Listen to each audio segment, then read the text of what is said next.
बिस्मिल्लाहिर्रहमानिर्रहीम। नाज़रीन अस्सलाम वालेकुम। अच्छा, मेरे पास कुछ इन्फॉर्मेशन है, वो भी आप लोगों के साथ शेयर करूंगा कि सैफ रहमान अदालत से क्यों रुपोश हो रहा है और वो अदालत के खाते में क्यों नहीं आ रहा है। जनजैब आलम के एक एजेंट ने या उसका जो लीडर है उसने किसको कितने पैसे दिए और कहाँ पे दिए वो भी आपको मैं बताऊंगा, और साथ में जो फ्रॉड कंपनियां हैं जो लोगों को लूट रही है उसके बारे में भी आपके साथ मैं बात करूंगा। लेकिन सबसे पहले मैं आपको बताना चाहता हूं कि अगर आप इस आगाही मुहिम का लोगों को बचाने के लिए हमारे साथ मिलना चाहते हैं तो इस चैनल को सब्सक्राइब करें, बेल आइकॉन को दबाएं और इस चैनल के लिंक को लोगों के साथ शेयर करें, अपने दोस्तों के साथ शेयर करें, ताकि कोई अगर आपकी वजह से बच सके तो ये आपके लिए बायस सवाब हो सकता है, हमारे लिए बायस सवाब हो सकता है। कुछ लोग हमसे पूछते भी हैं कि आप लोग ये काम अगर कर रहे हैं तो आपको क्या फ़ायदा है, तो वही हम उनको बताते हैं कि आप लोगों ने देखा होगा कि एक हमारा इस्लामी तबका होता है तबलीग वाले, जो कि बिस्तर उठा के गांव-गांव शहर शहर फिर रहे होते हैं, कभी देहात में, कभी सहरा में, कभी यानी रोड पे, कभी जहाज़ पे, एक जगह से दूसरी जगह। उनका काम क्या होता है, वो लोगों को एक अल्लाह का मैसेज दे रहा है।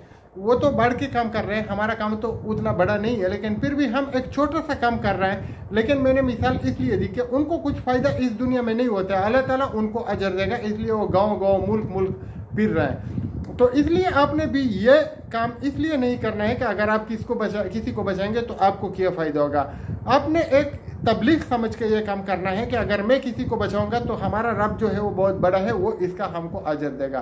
क्योंकि नसरबाजों के पास जो हथकंडे हैं आप लोग देख रहे हैं, वो इतने मकार होते हैं, इतने शातिर होते हैं कि वो किसी बहुत आला तालीम याफ्ता आदमी को, बहुत यानी पहुंचे हुए आदमी को भी बमुश्किल नहीं आसानी घेर लेते हैं और उनसे पूरी ज़िंदगी की जमा पूंजी, उनसे पेंशन या उन्होंने जो ज़मीन बेची होती है वो पैसे ऐसे उड़ा लेते हैं और जैसे फिर यानी कभी उनके हाथ में थे ही नहीं, वरना ये उनको वापस देना चाहते हैं। तो आप लोगों ने यह काम अल्लाह की रज़ा के लिए करना है।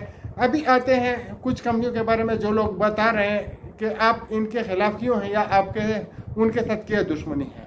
मैं आपको सीधी सी बात बता रहा हूँ कि मैं अल-सफ़ा के मालिक के साथ ना कभी मिला हूँ, ना बैठा हूँ, और ना मेरी उसके साथ कोई दुश्मनी है, ना वेल्थ गुरु का जो मालिक है ना मेरी उसके साथ कोई दुश्मनी है, ना मैं उसके साथ मिला हूँ। इसी तरह स्मार्ट ग्रुप का जो मालिक है उसके साथ भी हमारी कोई आन बान, कोई इधर उधर ऊपर नीचे कुछ भी नहीं है। बाकी भी जितने यानी लोग फ्रॉड कर रहे हैं, हमारा उससे कुछ ज़ाती बुनियाद पर वो शराकतदारी या ज़ाती बुनियाद पर कुछ उनसे नफरत, ऐसा कुछ नहीं है।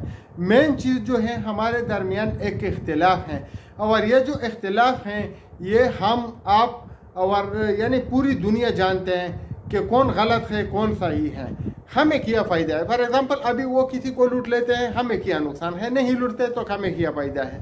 जैसा कि मैंने आपको बताया कि हम अल्लाह की रज़ा के लिए करते हैं, तो आप लोग इनमें से किसी को भी, चाहे स्मार्ट ग्रुप का हो, चाहे वेल्थ गुरु का हो, चाहे अल-सफ़ा मार्केटिंग का हो, चाहे यानी किसी और कंपनी का हो, आप इनको हमारे साथ बिठाए, बात करें। अगर उनकी कंपनी पाकिस्तान के कानून के मुताबिक बिल्कुल 100% दुरुस्त रही और उनको पाकिस्तान की हुकूमत ने इजाज़त दी हुई है, और पाकिस्तान का कोई भी इदारा मेरे पैसों की गारंटी देगा कि अगर ये कंपनी भाग गई तो फलाने बैंक से आप ये क्लेम कर सकते हैं, या फलाना जो है इदारा इसका रिस्पॉन्सिबल है, जो कि हुकूमती मुस्तनद इदारा हो, तो फिर हम भी उनके साथ इन्वेस्टमेंट करते हैं।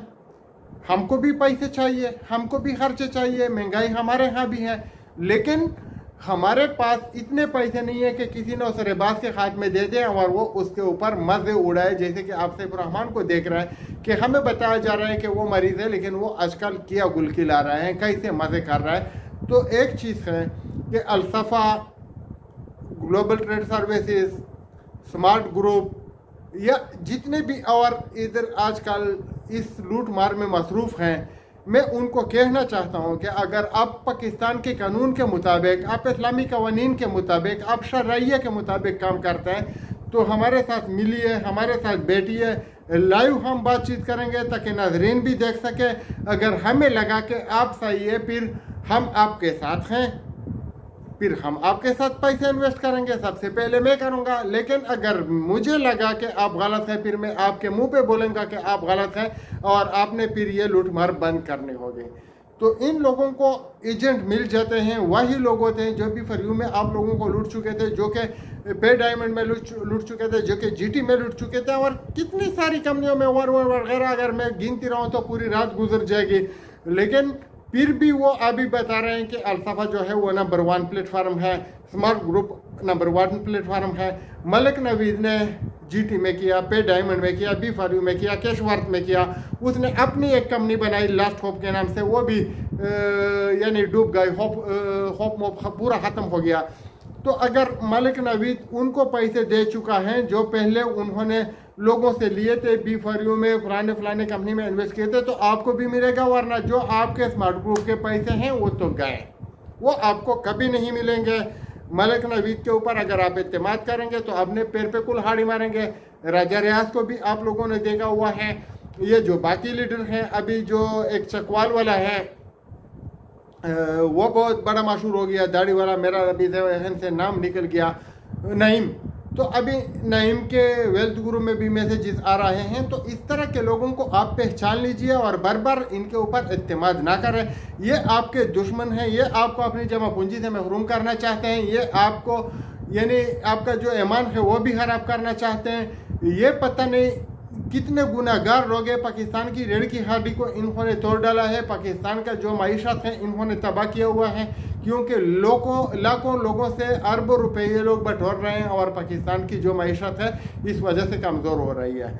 आते हैं कि जो अल हयात से किसी ने एक जो लीडर है पैसे वसूल किए, वो किया माजरा है, वो भी आपको बताते हैं। लेकिन सबसे पहले मैं आपको बताता हूँ कि सैफुर रहमान अदालत में क्यों नहीं आता, वो भी बताते हैं आपको। तो अल हयात वाला जो लीडर हैं, पिंडी में उनकी मीटिंग हो गई थी। फिर जो है कल या परसों H13 में खालिद बिन वलीद का एक मदरसा है, अगर कोई इस्लामाबाद के ईस्ट एरिया से वाकिफ हो, गोल्डा मॉल के करीब।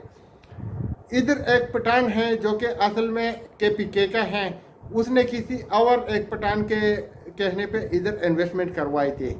तो चूंकि उनका इलाका एक था, फिर उन्होंने गांव में उनके साथ बातचीत शुरू की और बताया कि अल हयात को हम नहीं जानते थे, ये हमारे घर 10 बार आया, हमने उनको बताया कि ये हमारे पैसे ले जाएंगे, ये किराया किधर से देंगे। लेकिन इसके कहने पर हमने इन्वेस्टमेंट की, 50 लाख रुपए उन्होंने इन्वेस्टमेंट की थी और कुछ 2-3 विड्रॉ उन्होंने लिए थे, फिर सब कुछ बंद हो गया।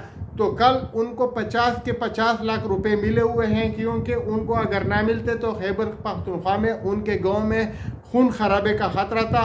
बल्कि लोगों के कहने पर उन्होंने कुछ सब्र किया और अल्लाह ने उन दोनों का मसला हल किया। तो मैं आप लोगों को इसलिए बोलता हूँ कि अगर आप किसी के पैसे लगाएंगे तो कल इसी तरह आपके साथ भी हो सकते हैं। और जिस भाई ने पैसे वसूल किए हैं, मैं उस पठान को सल्यूट करता हूं और दूसरे भाइयों को भी बोलता हूं कि आप पकड़िए अपने लीडर को और उनको बताइए कि हमने आपके कहने पे इन जालिमों को पैसे दिए थे। प्रॉपर्टी में हम एजेंट को दरमियान में क्यों लेकर आते हैं? आप लोग थोड़ा सोचिए, प्रॉपर्टी में एजेंट का क्या काम है? एक काम है उसका कि ये गलत तो नहीं है, ये 2 नंबर तो नहीं है, ये नुसरेबाज तो नहीं है, फ्रॉड तो नहीं है। तो एजेंट ये जो बड़ी कम कमीशन लेता है, बाहर की जो वो है प्रॉपर्टी, जो रियल एस्टेट बिजनेस है जो हम भी करते हैं, उसमें तो ज़्यादा से ज़्यादा 5% तक वो दिया जाता है, या जो चोरी छुप के कुछ लोग वो कमीशन बना लेते हैं, वो अलग बात है। इसमें तो 7वें या 9वें लोगों तक यानी कमीशन चला जाता है। अगर कोई 50 करोड़ या फॉर एग्जांपल 1 करोड़ रुपए इसमें इन्वेस्ट करता है तो उसमें 35-40 लाख तो तकसीम हो जाते हैं। तो ये कैसे प्रॉपर्टी हैं? फिर उनको 1 करोड़ पे यानी 1 करोड़ में 30-35 तकसीम हो गए और उनको महाना जो है 7-8 लाख रुपए 1 करोड़ पे दिया जाता है। तो ये तो था ही फ्रॉड, सारी दुनिया जानती थी। लेकिन जिस पठान ने पैसे वसूल किए मैं उसको सल्यूट करता हूँ और वो बिल्कुल यानी दाद का मुस्तहिक है। और आप लोगों को भी चाहिए कि अपने लीडर को पकड़े, अगर इस तरह पकड़ सकते हैं, वरना आप उनके ऊपर केस कीजिएगा। अभी आते हैं सैफुर रहमान के बारे में। आपको बताते हैं कि सैफुर रहमान के बारे में लोग पूछते हैं कि वो अदालत आखिर क्यों नहीं आता। अदालत वो इसलिए नहीं आता कि उनके ऊपर फैसलाबाद में भी केस है, इस्लामाबाद में भी केस है, चेक बाउंस के भी केस है और KPK में भी कुछ केसेस हैं। तो जब भी वो आता है इस्लामाबाद तो आ जाता है हमारे इतलात के मुताबिक। पिछली टाइम 20 से रीना और उसमें एक बार मेरियट में उसने कमरे बुक करवाए थे। और हमारी कई बार उनके वकीलों के साथ भी मेरियट में मुलाकात हो गई थी, और सेरीना में भी वो रुकता है, प्रीमियर में भी उनके वकील रुकते थे। तो जो जो उनकी जगह हैं वो हमें मालूम है, लेकिन ये है कि हमारे पास इतने सोर्सेज नहीं है कि हर आदमी जगह पे 2-5 आदमी खड़े करें। गर्मी का मौसम है और उनके ऊपर यानी पहरा लगा है, लेकिन हुकूमत तो कर सकती है ना, हुकूमत के साथ फोर्सेस है, सब कुछ है, तो वो उनको उधर से अरेस्ट क्यों नहीं करते? ये रब बेहतर जानता है या हुकूमती इदारे बेहतर जानती हैं। लेकिन सैफुर रहमान क्यों नहीं आता है? उनके आदमी आ जाते हैं। मैंने पहले भी बताया था कि जितने भी लोग हैं जो गाड़ी लेकर आते हैं, जो उनको खुद उठाने के लिए आते हैं या हुकूमती इदारे उनके साथ होते हैं, पुलिस उनके साथ होती है, वो उनको उठाने के लिए आती है। खुद से उठाने का मतलब मेरे वो हैं जो कि हुकूमती इदारे हैं। उनको ये करना चाहिए कि वो किसी साइड पे खड़े हो जाए, ऐसी जगह पे खड़े हो जाए कि वो दिखाई ना दे। एक आदमी जो है गेट के सामने खड़ा करे, जब वो अंदर चला जाए उसकी पेशी जो है वो हो जाएगी। जब वो वापस आएगा, तरीका यह है, अभी हमारी यानी मुश्किलात क्या है कि हम हुकूमती इदारों को भी बताएंगे कि आपने क्या करना है।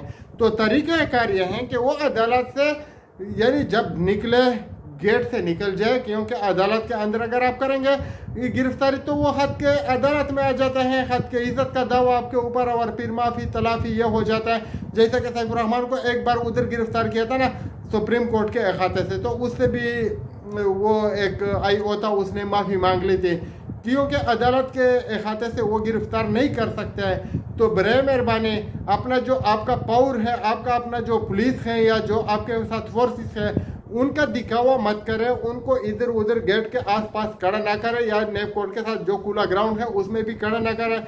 आप लोग उधर जो एक आप लोगों ने देखा होगा क्वेटा कैफे है, उधर भी कर सकते हैं। वो जो पुलिस स्टेशन का वो पुलिस चौकी है उसके आसपास भी कर सकते हैं, मेट्रो स्टेशन के करीब भी कर सकते हैं, यानी कहीं पे भी आप कर सकते हैं। G11 तो कूला डाला इलाका है, किधर भी आप गाड़ी खड़ा करके यानी 200-250 मीटर दूर आप फिर इधर आदमी बिठा के सैफुर रहमान को देख लीजिएगा। जब वो पेशी बुधे तो आप उनको बेशक, अगर आपके पास वारंट गिरफ्तारी है कानूनी तौर पर, अगर आप उसकी गिरफ्तारी के हकूक रखते हैं, आपके पास पूरा डॉक्यूमेंटेशन है, तो आप उसको गिरफ्तार कीजिएगा। लेकिन खुदारा उनको इतना तो छोड़ दीजिए कि वो एक बार आ जाए। वो डर के मारे नहीं आ रहे हैं। उनके करीबी दोस्तों ने, उनके करीबी यानी जो नौसरेबाजों हैं, उनसे मैंने पूछ-गूछ की है, और मुझे जो पता चला है, हमारी इतलात गलत भी हो सकती है, सही भी हो सकती है, कि मेडिकल सर्टिफिकेट तो वो पहले से बना के लेकर आता है, पैसे उनके पास बहुत है, कोई भी दे देता है उसको। तो फिर वो जब आ जाता है तो किसी होटल में रुक के अपने आदमी भेज देता है कि माहौल कैसा है। फिर उसको इतला मिल जाती है कि शफैसल ने भी पुलिस खड़ा किया है, फलाने ने भी खड़ा किया है, महमूद रिजवी भी उधर घूम रहा है, तो फिर वो दुम दबा के भाग जाता है। तो ये उनकी करकर्दगी है, वो उनका तरीक़ाकार है। तो बराए मेहरबानी आप लोग पुलिस लेकर आइए। हम ये नहीं कहते कि ना लेकर आए, लेकिन कहीं दूर खड़े करें, जब वो पेशी भुगते तो उनको अरेस्ट कीजिएगा। अभी देखते हैं कि आगे क्या होता है। जो भी हमको इतलात मिलती हैं आपके साथ शेयर करते रहेंगे, दुआओं में याद रखिएगा। आपका भाई जावेद खान। इंशाल्लाह जब तक हम इन नौसरेबाजों को लगाम नहीं लगाएंगे, उस टाइम तक हम इनको छोड़ेंगे नहीं।